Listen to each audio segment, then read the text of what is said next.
Today, the Church celebrates the feast of the Assumption of the Blessed Virgin Mary.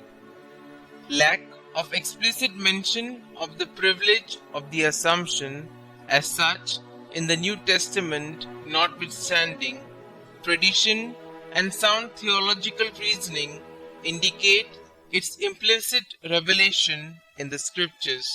In the Old Testament, the singularity of Mary as the woman was declared as a being through whom the redemption promised would become a reality. The New Testament declares the fact of that redemption, and the Blessed Virgin was full of grace and could not be perfect as God had foretold, unless she remained incorruptible. Rightly then, Saint Germanus of Constantinople wrote that Mary's virginal body is an altogether holy and chaste dwelling for God and can never know dissolution into dust. The tradition of the Assumption was already proclaimed as early as in the year 749 by Saint John Damascene. Mary conceived without detriment to a virginal modesty, brought forth her Son without pain, passed hence without decay, according to the word of the angel, or rather, God speaking by the angel, that she might be shown to be full, not half full of grace, wrote Pope Alexander III. In the year 1568, Pope Pius V made the Feast of the Assumption a holy day for the entire Church.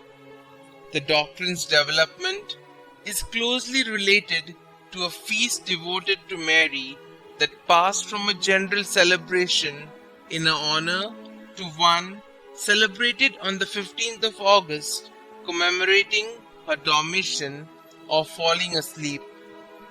When this feast, which originated in the Byzantine Empire, probably in the 5th century, came into the Western Church, the term Dormition was replaced by Assumption. This reflected an increased theological emphasis on the glorification of the complete person of Mary, that is, of her body as well as her soul, anticipating the state promised to be the rest of humankind.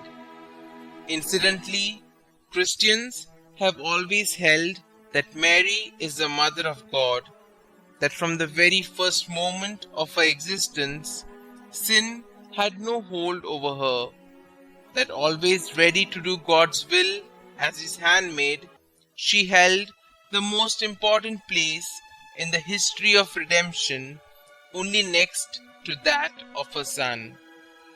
Indeed, since Christ, the way, the truth, and the life, Himself has said, "Where I am, there shall be my servant also."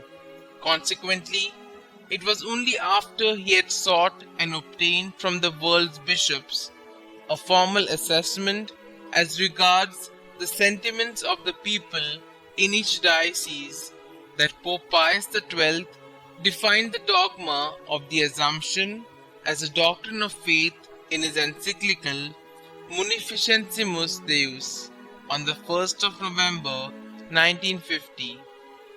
Today, the new Holy Ark, who conceived the Creator of the world in her womb, comes to rest in the temple of God Himself. Today, the Church rejoices in the exaltation of the humble handmaid of the Lord. Indeed, God the Almighty, who has done great things for Mary, as declared by her in the Magnificat, has now done the greatest of all great things for her. Truly, the Assumption has been well described as Our Lady's Easter, for on this day we celebrate not only her passing from this life, but also her resurrection and ascension into heavenly glory, whereby she shares fully in the triumph of the risen Lord. In the light of this perception, the Magnificat can be best understood as Mary's own testament of faith, a testament that dares us manifest the depth of our own faith, a faith that challenges us to look inward. As the Holy Father, Pope John Paul II says, each of us has to look at his or her own life with the eyes of Mary.